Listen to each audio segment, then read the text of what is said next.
यहाँ पर हम प्लेट की तैयारी कर रहे हैं, प्लेटिंग कर देंगे। तो यहाँ पर मैंने अचार रखा है, लाल चटनी रखी है लाल मिर्च की, साथ ही हमने सब्जी रखी है शिमला मिर्च की जो आलू की, इसके ऊपर थोड़ा सा घी डालेंगे। यहाँ पर दाल रखी है, इस पे भी डाल देंगे।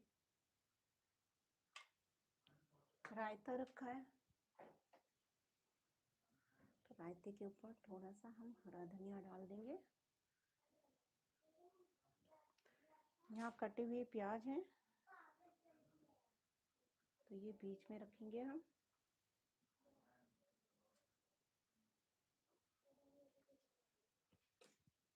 अब रखेंगे चपाती। मक्खियाँ तो कर रही हैं आज।